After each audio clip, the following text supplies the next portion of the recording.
Every single day, over 2 billion people reheat their leftovers. They assume that if food is heated thoroughly enough, it is automatically safe to eat. That assumption is costing lives.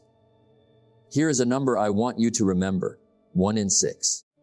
That is the proportion of all cancer cases worldwide that researchers now associate with dietary factors, including the way food is stored, reheated, and consumed. According to data published in the journal CA, a cancer journal for clinicians, poor dietary habits are the second leading modifiable risk factor for cancer worldwide, ranking just behind tobacco use.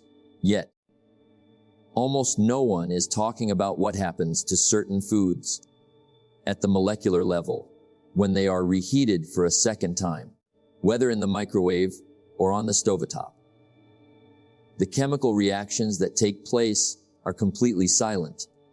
You cannot see them. You cannot smell them, but they are happening inside your food and then inside your body. My name is Dr. William. I have spent more than 15 years studying nutritional biochemistry and the relationship between food science and preventive oncology. Today, I'm going to show you 4 foods that you are almost certainly reheating.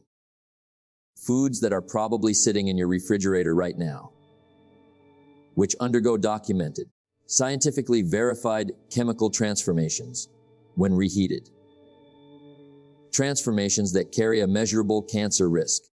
Stay with me until the end of this video, because the 4th food on this list is one that almost every health-conscious person believes is completely safe.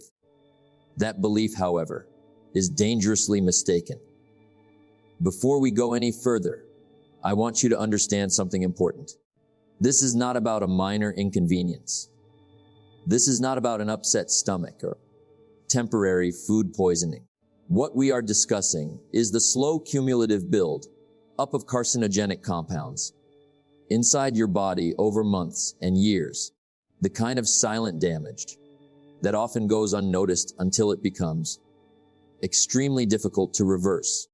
Cancer rarely develops overnight. It is a gradual process, a slow progression. The building blocks of that process: free radicals, advanced glycation end products, nitrosamines, and lipid peroxidation byproducts, often enter your body not through cigarette smoke or industrial pollution, but through your own kitchen. The World Health Organization has classified several compounds formed during the reheating of certain foods as Group 1 or Group 2A carcinogens. Group 1 means there is conclusive evidence that the substance causes cancer in humans. Group 2A means it is probably carcinogenic to humans. These are not theoretical concerns. They are documented chemical reactions that occur in your kitchen, on your stove top, or inside your microwave every time the wrong foods are reheated the wrong way. And here is the part that should concern you the most. The people at greatest risk are not those with unusual eating habits. They are ordinary people who believe they are making healthy food choices. Lean proteins, cooked vegetables, rice, and eggs. These are the 4 food categories we are going to examine today. After watching this video, you will never look at your leftovers the same way again. Before we continue, let me briefly explain why I am qualified to discuss this topic. Not to impress you, but because in a world overflowing with health misinformation, you deserve to know who is giving you advice and why that advice is credible. I completed my medical training with a focus on internal medicine, followed by advanced fellowship training in nutritional biochemistry. Over the past 15 years, my research has focused specifically on how cooking methods, heat exposure, food storage, and food reheating alter the molecular structure of macronutrients and generate byproducts that interact with human DNA and cellular metabolism. For this video, I have reviewed hundreds of peer-reviewed scientific studies, Every claim I make is supported by published research from respected journals, including Food Chemistry, the Journal of Agricultural and Food Chemistry, Carcinogenesis, and the Lancet Oncology. I will explain the underlying mechanisms in clear, easy to understand language, because the science is real, the evidence is strong, and you deserve to understand it. I am not here to sell you a supplement. I am not here to scare you into purchasing a course. I am here because preventive medicine begins with knowledge, and the information I'm about to share could genuinely help protect you and your family. Before we discuss the specific foods, I need to give you a brief but essential introduction to food chemistry. Please do not skip this section. It is the key to understanding everything that follows. When food is cooked for the first time, heat produces predictable and generally manageable chemical reactions. Proteins unfold, starches gelatinize, and fats emulsify. These are normal processes. However, when you reheat food that has already undergone these changes, especially food that has been stored in the refrigerator for several hours or even several days, an entirely different set of reactions begins to occur. First, oxidation. Fats and proteins that have been exposed to oxygen during storage become chemically unstable. When heat is applied again, these already damaged molecules break down even further into compounds known as lipid peroxides and malondialdehyde, both of which are well-documented agents capable of damaging DNA. Second, the Maillard reaction gone wrong. The Maillard reaction is responsible for the rich flavor and appealing brown color of many cooked foods. However, when proteins and sugars are repeatedly exposed to high temperatures, they can produce compounds known as advanced glycation end products, AGEs. These compounds promote chronic inflammation, one of the major biological drivers of cancer development.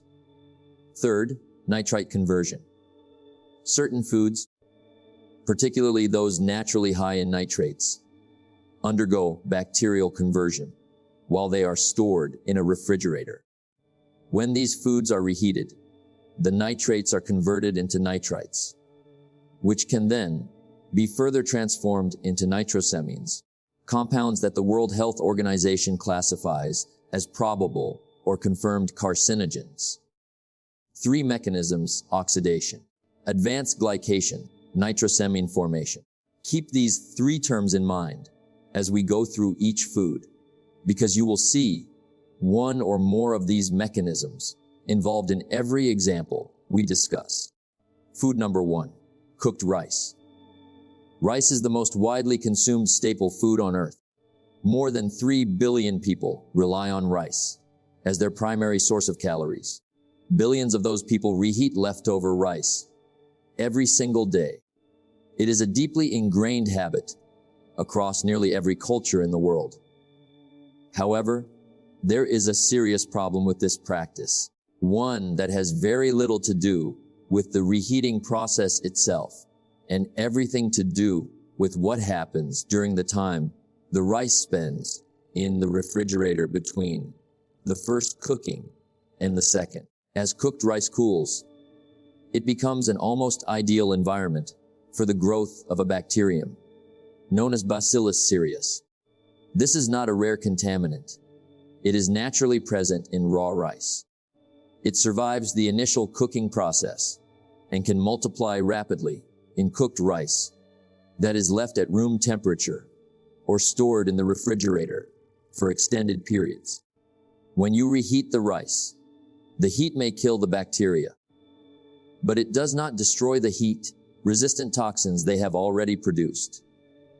Those toxins survive the microwave, they survive the stovetop, and they enter your digestive system intact. However, while the bacterial risk is significant, it is not the primary cancer concern. The cancer concern is this. Bacillus cereus produces a toxin called cereulide, which laboratory studies have shown can damage the mitochondria inside human cells. Mitochondrial dysfunction is recognized as one of the early biological events that can contribute to malignant cellular transformation, the process by which a healthy cell gradually becomes cancerous. There's another less frequently discussed, but equally important concern associated with reheated rice. Repeated heating of starch-rich foods increases the formation of acrylamide, a chemical compound produced when natural sugars react with the amino acid asparagine under high heat. The International Agency for Research on Cancer, IARC, classifies acrylamide as a group 2A carcinogen, meaning it is probably carcinogenic to humans. So, what should you do instead? Whenever possible, cook rice fresh. If you need to store it, spread it out on a shallow tray. Immediately after cooking so it cools quickly. Refrigerate it within 1 hour. Consume it within 24 hours, and never reheat rice more than once. Food number 2, cooked chicken. Here is something that may surprise you. Chicken is the world's most popular lean protein. Doctors, dietitians, bodybuilders, and health conscious families all recommend it and frequently build their meals around cooked chicken. And when leftover chicken ends up in the refrigerator, almost everyone reheats it. This is where the problem begins. When proteins, particularly those found in animal muscle tissue, are exposed to high temperatures for a second time, they undergo a process known as protein oxidation. One consequence of this process is the formation of compounds called heterocyclic amines, HCAs. HCAs are not a controversial topic in nutrition science. They are among the most extensively researched dietary carcinogens in the scientific literature. Once HCAs enter the body, liver enzymes metabolize them into highly reactive compounds that can bind directly to DNA. This interaction with DNA can produce genetic mutations. Mutations affecting critical genes, especially tumor suppressor genes, represent one of the primary mechanisms through which cancer begins. A landmark study published in Carcinogenesis found that individuals who frequently consumed well-done or reheated poultry had a statistically significant increase in the risk of colorectal cancer. A separate analysis conducted by the Harvard T.H. Chan School of Public Health found that frequent consumption of reheated processed chicken was associated with an increased risk of pancreatic cancer, one of the deadliest forms of cancer, with a 5-year survival rate of only 11%. Foods number 3 and 4 are the ones most people misunderstand. Food number 3 primarily affects people who take pride in maintaining a clean, healthy diet. Food number 4 is something that nutritionists and physicians routinely recommend eating, yet the risks associated with reheating it remain almost completely unknown to the general public. If you find this type of evidence-based practical health information valuable, I encourage you to subscribe to this channel. I publish one new video every week, and each one follows the same approach as this video: peer-reviewed scientific research translated into practical information that you can actually apply. No hype, no supplements, no hidden agenda, just the science and what it means for your health. Food number 3, spinach and other nitrate-rich leafy greens. Spinach is arguably one of the most celebrated vegetables in healthy eating. It is rich in iron, folate, magnesium, and powerful antioxidants. Nutritionists, oncologists, and cardiologists consistently recommend eating more spinach. And they are absolutely right. When it is eaten fresh or cooked once and consumed immediately, the problem arises when spinach is stored and then reheated. Spinach, along with celery, beets, lettuce, and Swiss chard, is among the richest dietary sources of naturally occurring nitrates. In their natural form, these nitrates are beneficial They help support cardiovascular health and contribute to healthy blood pressure regulation. However, once cooked spinach is refrigerated, naturally occurring bacteria on the surface of the leaves begin converting those nitrates into nitrites. This is the same chemical conversion that occurs in cured meats.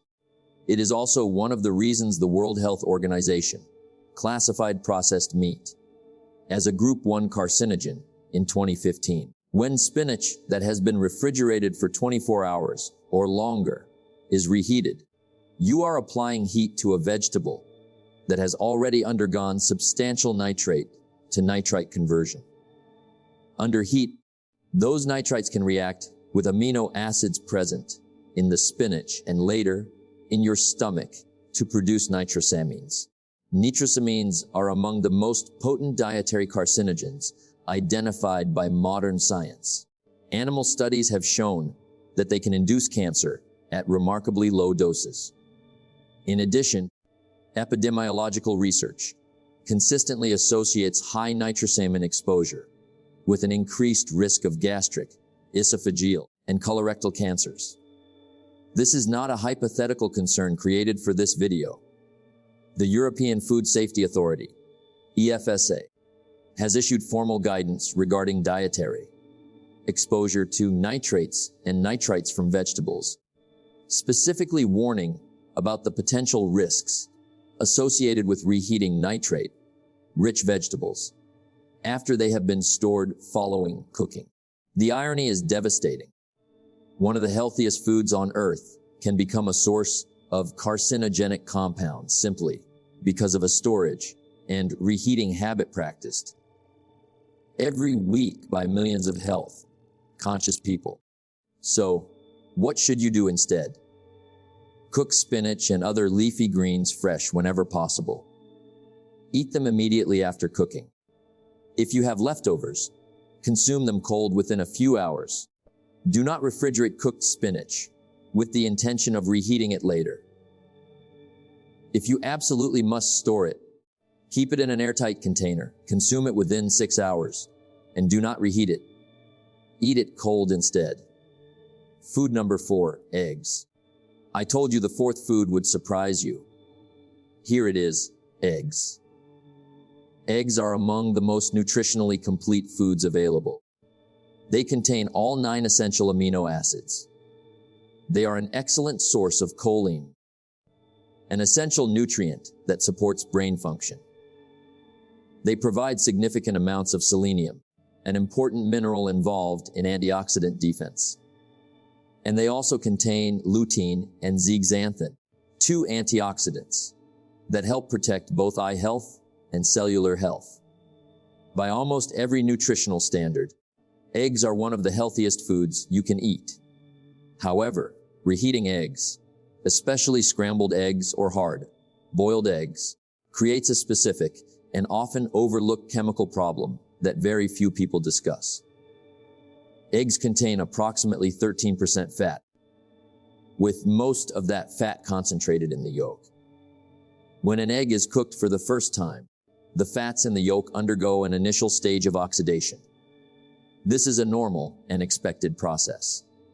However, when a cooked egg is refrigerated and then reheated at a high temperature, those already oxidized fats undergo secondary lipid oxidation at a much faster rate. The byproducts produced during this process, particularly malondialdehyde and oxysterols, are now well documented in the scientific literature. Oxysterols in particular have attracted considerable scientific attention over the past decade.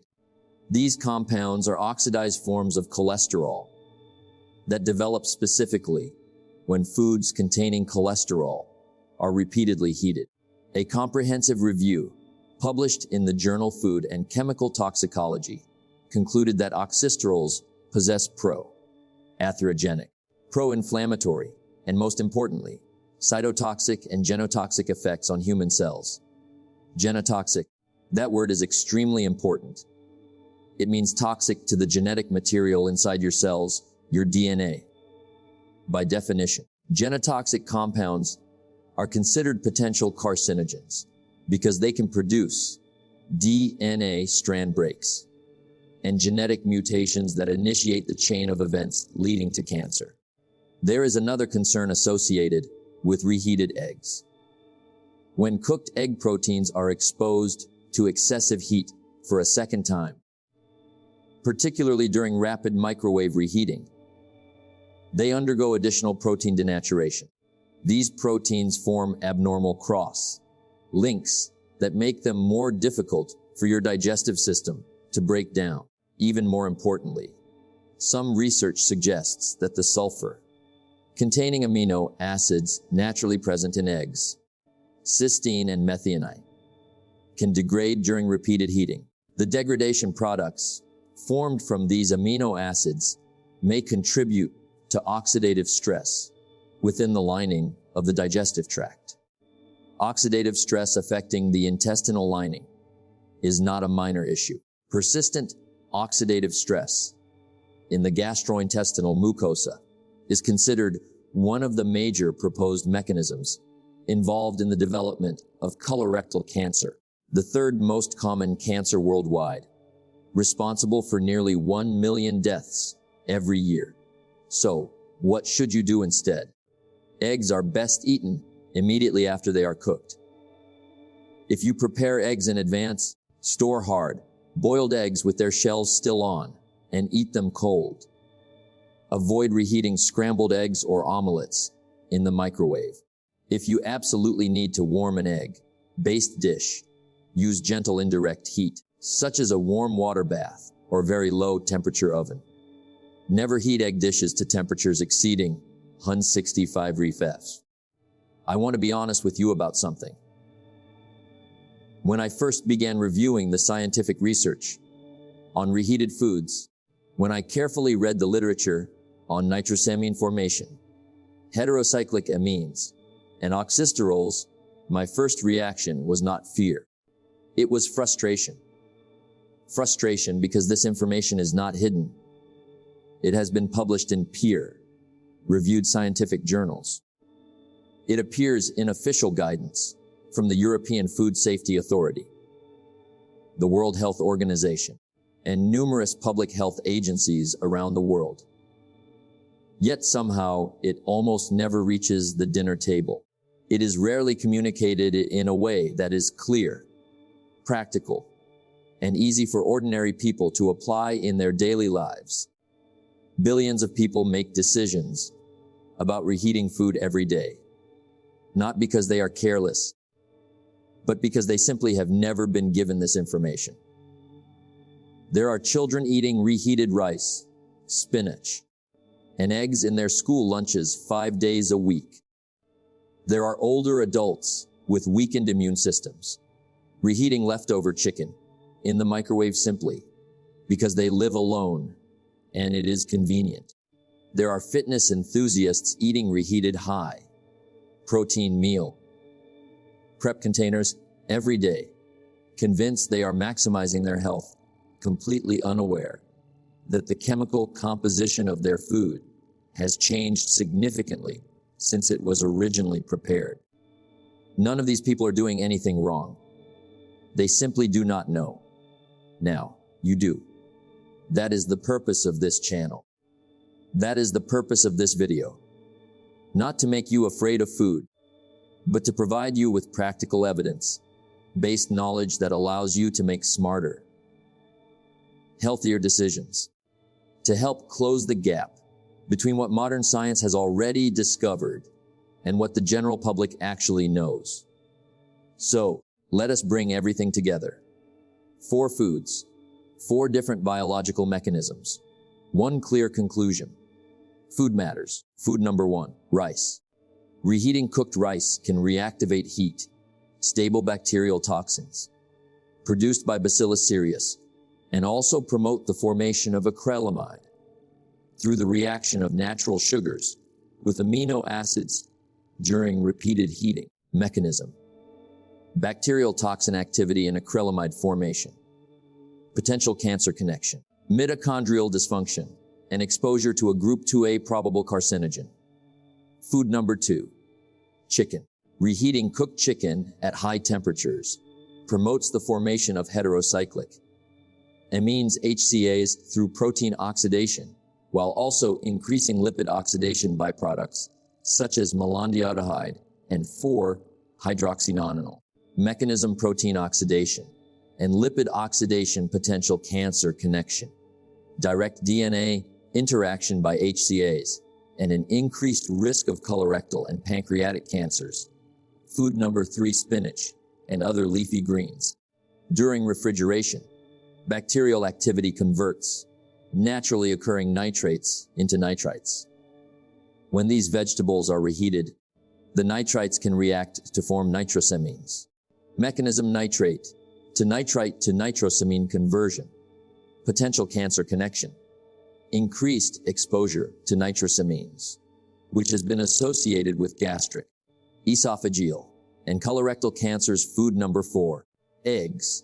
Repeated heating of egg yolks, which contain both cholesterol and fat, promotes the formation of oxysterols, oxidized cholesterol derivatives with documented genotoxic activity, as well as secondary lipid oxidation products. Mechanism: cholesterol oxidation and secondary lipid oxidation.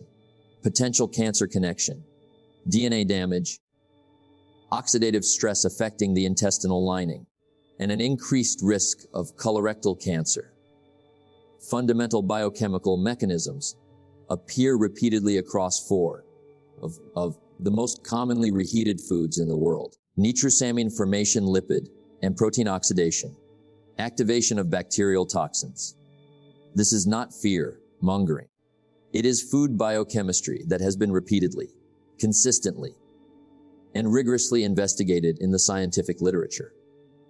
Now, let me tell you exactly what I want you to do with this information.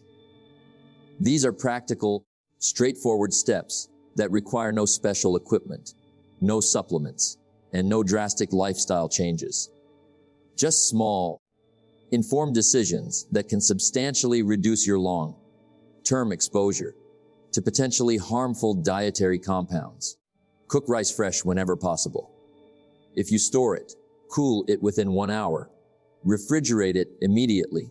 Consume it within 24 hours, and never reheat it more than once. Whenever possible, eat leftover cooked chicken cold in salads or wraps. If reheating is necessary, use the lowest effective temperature, and avoid overheating beyond the recommended safe internal temperature. Do not reheat cooked spinach, Swiss chard, beet greens, or celery. Eat them cold or prepare them fresh instead. Store cooked leafy greens for no longer than 6 hours before consuming them cold. Cook eggs fresh whenever possible. If you prepare hard, boiled eggs in advance, store them unpeeled and eat them cold. Never microwave scrambled eggs or other egg-based dishes. Invest in a food thermometer. Gentle reheating below 165 degrees F or 74.4 degrees C can significantly reduce the formation of many of the compounds discussed in this video compared with high temperature cooking methods. Avoid reheating any food more than once. 1 cooking, 1 reheating maximum. After that, discard the leftovers. Whenever possible, use a low temperature oven instead of a microwave when reheating protein-rich foods. Microwave ovens can create uneven, localized hot spots that may accelerate oxidation reactions. Plan your meal portions carefully so that you produce fewer leftovers in the first place. That is the single most effective behavioral change you can make. Before I finish, I want to ask you something, and I genuinely want to hear your answer. Which of these 4 foods surprised you the most? Was it rice, the food almost everyone reheats without giving it a second thought? Was it chicken, the protein that millions of people preparing healthy meals consider the gold standard? Was it spinach, the vegetable that virtually every health expert encourages you to eat more often? Or was it eggs? Let me know in the comments below. And if there is a specific food you would like me to investigate in a future video, something you eat regularly or frequently reheat. Leave that in the comments as well. I read every single comment. Your questions help shape the research and future videos on this channel. Before we finish, there is one final message I want to leave you with. Think about someone in your life who snorts, reheats leftovers without giving it much thought.